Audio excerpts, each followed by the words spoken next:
Hamzat Chimayev Chechenistonlik Shveysariya fuqaroligini olgan jangchi va bor yo'g'i bir necha kun ichida butun dunyoni o'zi haqida gapirishga majbur qila olgan sportchi. O'zini 2 yillik aralash jang sportidagi tajribasiga qaramay UFC ga o'tdi va o'zini bor yo'g'i 2 jangidayoq mashhur promotorning tarixiga kira oldi.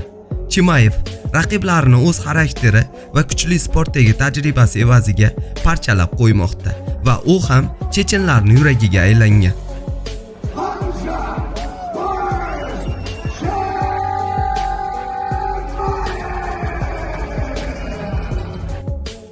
Hamzat 1994-yil 1-may kuni Chechenistonda dunyoga keldi.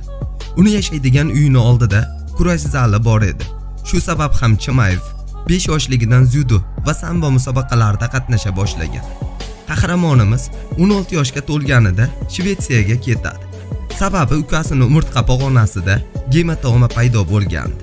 Chechenistonda davolashga esa doktorlar ojiz edi. 2008-yili u Shvetsiyada Yunoning Rum kurashi bo'yicha mamlakat birinchiligida 2 vaznda g'olib bo'ladi. O'sha davrning o'zida Hamzat aralash janglari sport turida ham havaskorlar bo'yicha 3 ta jangda g'olib bo'lib ulgurgan. Bunga esa bor yo'g'i 5 daqiqani sarflagandi xolos. Shundan keyin Hamzat Stokgolmga yo'l oladi. U yerda Gustafsson mashg'ulotlar o'tkazadigan klub Starsga a'zo bo'ladi. Gustafsson Hamzat haqida: Hamzat bo'lajak chempion.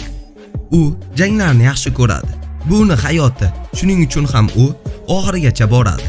Hozirda Chimayev meni asosiy sparring raqibim hisoblanadi. 2008-yili Chimayev professional MMA da o'zini debyut jangini mahalliy Shvetsiya turnirida o'tkazadi va 2 jangni qisqa vaqt ichida yengib chiqadi. Shundan keyin u Yaqin Sharqdagi obro'li tashkilot BFC bilan shartnoma imzolaydi. U yerda Hamzat yana 4 jangni o'tkazadi va o'z g'alabalari uchun bor yo'g'i 7 daqiqani sarflaydi xolos. 2020-yilga kelib Habibning menejeri Alil Abdulaziz rasman Chimayev bilan hamkorlik tuzganini tasdiqlaydi. Abdulaziz shunday degandi: Chimayev bu Habibning ikkinchi versiyasi. Uni kelajagi UFC chempioni. Hamzat ham menejerning gaplarini tasdiqlab, o'zini debyut jangida Jon Phillipsni burdalab tashladi. Jangning birinchi raundida Hamzat raqibini ushlab olib, raund tugagunicha kaltakladi. Ushbu raundda Chimayev raqibiga 5 daqiqa ichida 108 zarbani aniq tekkiza oldi. Jon bo'lsa, bor yo'g'i 2 zarbani aniq yo'llagan xolos. Ikkinchi raundga kelib, Phillips umuman zarba yo'llay olmadi. Raundning birinchi daqiqasidayoq Chimayev raqibini taslim eta oldi. Jang tugashi bilan Hamzat intervyu berdi va kamarga iloji boricha tezroq yetib borgisi borligini yashirmadi. O'zimni ajoyib his etyapman. Keyingi hafta jang o'tkazishga tayyorman yoki ertaga ham. Men juda ham ochman. Men yaxshi jangchilar bilan jang o'tkazishni xohlayman. Chunki bu mening darajam emas edi va mening divizionim ham emas. Iloji bo'lsa menga top 15 jangchilardan bering. Hamzat yolg'on gapirmagan. Bor yo'g'i 10 kundan keyin yana jang o'tkazdi. Bu safar Chimayev Ris Makkini yirtishladi. Jangni boshidanoq Hamzat faollikni ko'rsata boshladi va bor yo'g'i 3 daqiqa o'tib hakam jangga yakun yasadi va texnik nokautni qayd etdi. Jang davomida Chimayev raqibiga 98 zarbani aniq yo'llay olgandi. Makki esa biror zarbani aniq yo'llay olmagan. 2 jang va 2 jangdagi olingan bonuslar. Chimayev UFC tarixiga 10 kun ichida 2 jangda g'olib bo'lgan jangchi sifatida kirdi.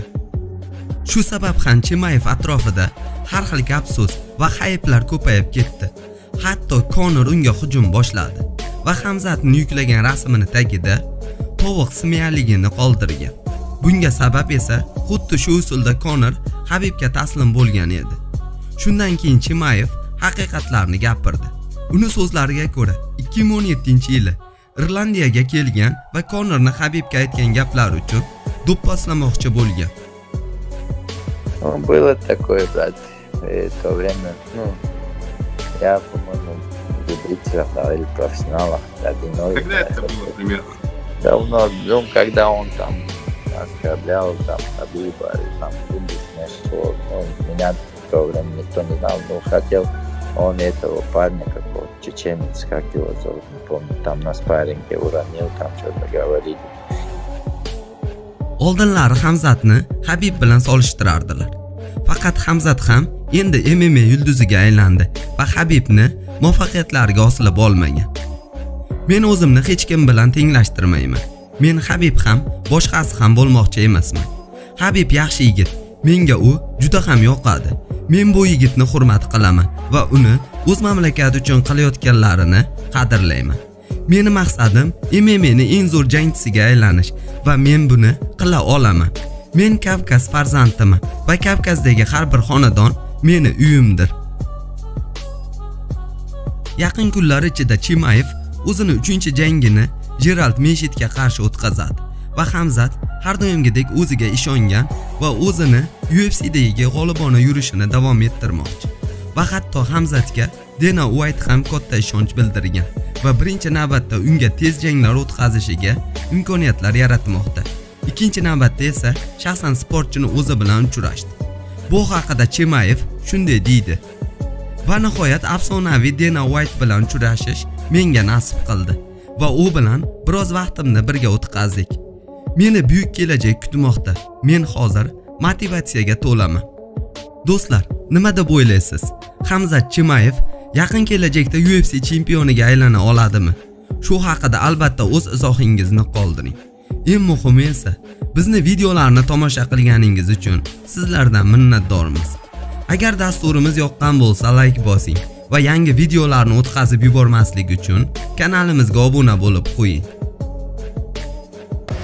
Моя тетя недавно умерла, и перед этим я сказал маме, я буду зарабатывать скоро большие деньги, иншаллах, все будет хорошо.